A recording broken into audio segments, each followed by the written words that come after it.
Divine blessings to bees. Welcome to Spirit of the Witch. I'm going to do a really quick video on how to use oil, whether it's oil that you've purchased from me or purchased anywhere else, spiritual oil, magical oil, whatever you want to call it, on candles or any other way. There's many ways that you can use oil. The most common ways I'm going to go over.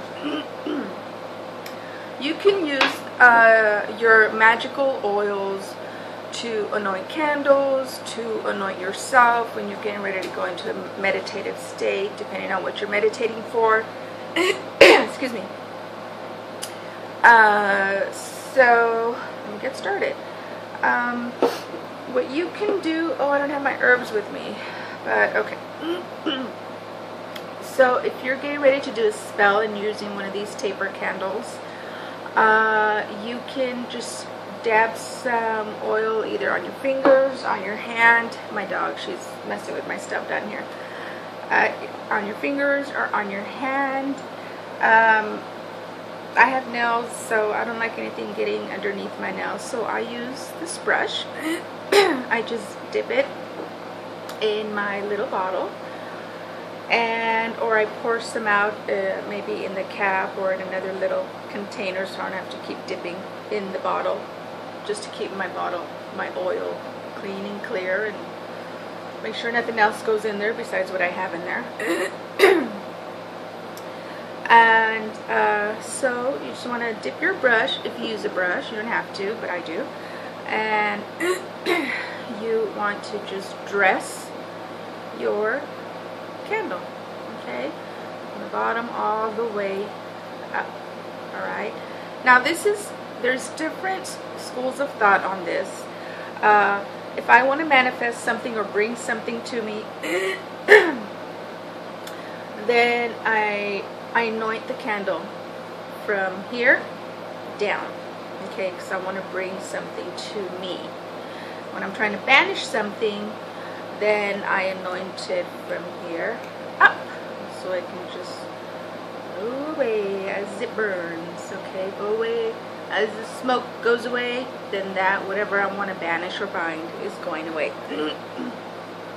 So it just, depending on what school of thought you have, you're from, whatever. Okay, so anyway, you want to anoint it.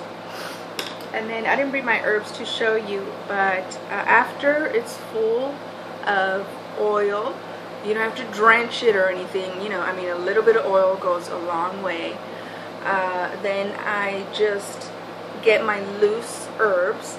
Now, I usually just use, depending on what spell I'm doing,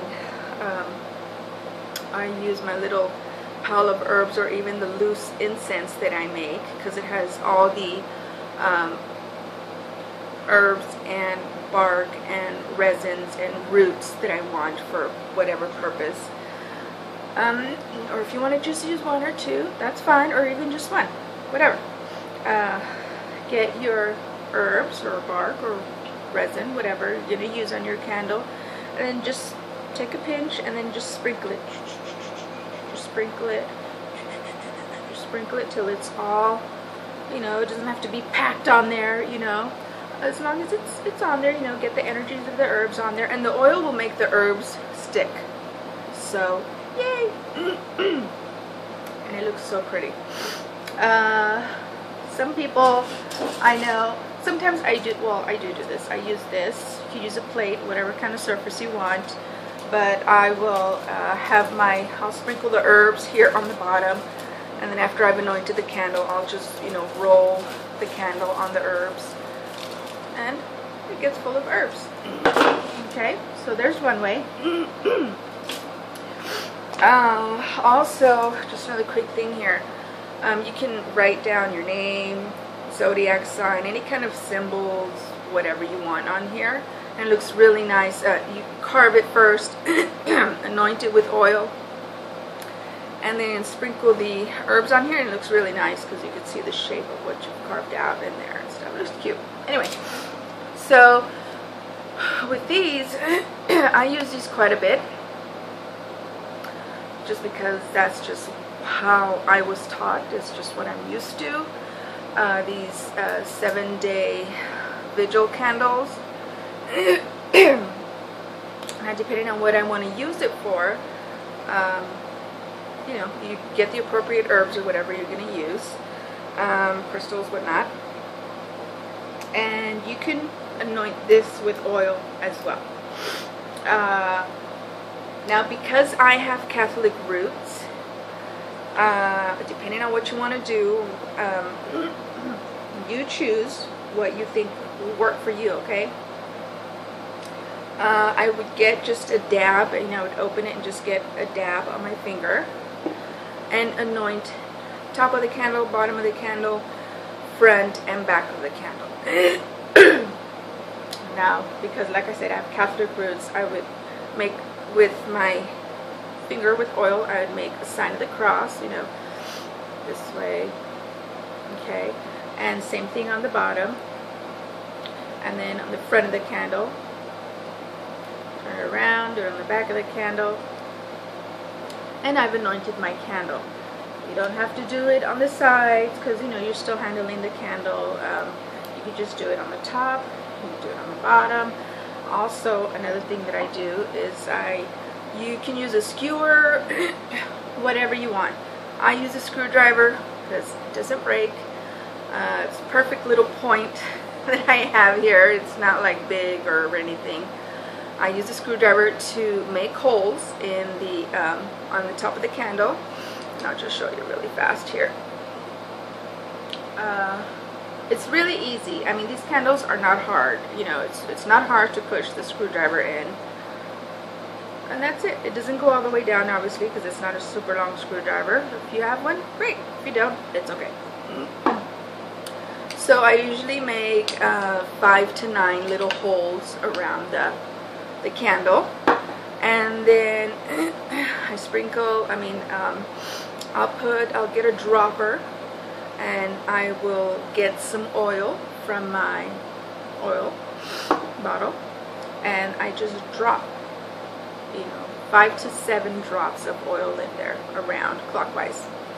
Then sprinkle just a little bit of herb on there clockwise. You want to put too much because you want your light to go out.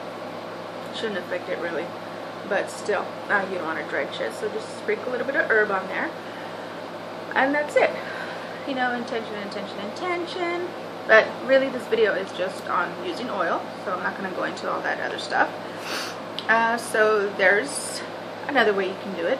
Also, when you're doing a meditation, another way to do it is you can get your oil, like this one is spirit oil, okay? This is spirit oil for summoning the dead or calling on your past loved ones, spirit guides. And if you're about to do a meditation, then you get the oil that's appropriate for that meditation. Like say I'm going to call on my guides or call on a past loved one. I get a dab. Don't do a lot because it'll start dripping because you're going to put it on yourself. Just get a little bit. Rub some here on your third eye. Just a dot on your heart chakra. Rub it clockwise, okay? Make sure it's clockwise. Clockwise. You know, you don't have to go like this, like vapor rub or anything. Okay, just a little. Your heart chakra. Excuse me. Your wrists. And spot on the back of your neck. And that's it. Okay, so this also helps, like say you have protection oil. Some of the oils smell really good because depending on where you get it from, you know, they have essential oils that are awesome smelling, so you can just leave them on for the rest of the day and they smell great. You can always carry that energy with you. Even if it's not scented, you know, you have that energy with you. As far as say you're going to use protection oil, you're going to take a trip and you know, want protection on the road or plane or whatnot, or you know, whatever protection, get your protection oil. Same thing, even if you're not going to meditate, same thing. protection oil, third eye, heart chakra, wrists, back of the neck. And, you know, intention, intention, intention, but that is another way that you can use the oils. Another way is you can, if you haven't yet, you can anoint your loose incense, or I guess you could do anoint your cones or incense sticks as well with oil, whatever oil you're choosing. Just a little bit, you know, and it just adds that extra oomph to your incense. Or you can anoint your loose herbs, you know, depending on what you're going to use it for. And that's it. So those are the ways that I use oils. You can address a mojo bag with it. The ingredients that you put in a mojo bag. I had to lean back, my back's hurting. The ingredients that you use in a mojo bag, you can anoint those with the different oils that you get. If you've had a mojo bag for a while, really you're not supposed to open up a mojo bag. So if you want to recharge it, you know, it's really called, you know, traditionally it's called feeding it. Okay, you could feed it with just a little dab of oil, either on the corners or just in the middle of the front side, middle of the back side, however you want to do it. You don't want to put too much oil on there, because of course if you carry it with you, then it'll just get super oily, spread oil in your pocket or purse or whatnot. So you can feed your mojos with that, amulets, charms. If you have a cleansing oil, you can just dab any new items that you buy from the store, especially the used items, secondhand items that you use for your witchery. You definitely want to cleanse them. So if you have a cleansing oil, you can use that, or a holy oil, purification oil, you can use that. If you want to charge a certain instrument or something specifically just for a certain task, like either, you know, you have your tools, okay, this is what I'm going to use for money, this is what I'm going to use for angelic work, this is what I'm going to use for divination, you know, you can anoint those items with, you know, just the money, just the divination oil, just the angelic oil, you know, like that. You get the idea. So I think that's it. I think I've covered pretty much all the bases. If I have missed something, if anybody knows anything that I've missed, please leave a comment, let me know. And I think that's about it. If you haven't subscribed to my channel, please subscribe. If you have any questions, let me know. Leave a comment. I love to hear from my viewers. If there's anything that you would like to know of that I haven't done a video of, please feel free to let me know. And I will do my best to put that information out there for you. And that's it, guys. Have a gorgeous Monday. Have a great rest of the Monday. A great week. And I will see you soon. As always, love and gratitude.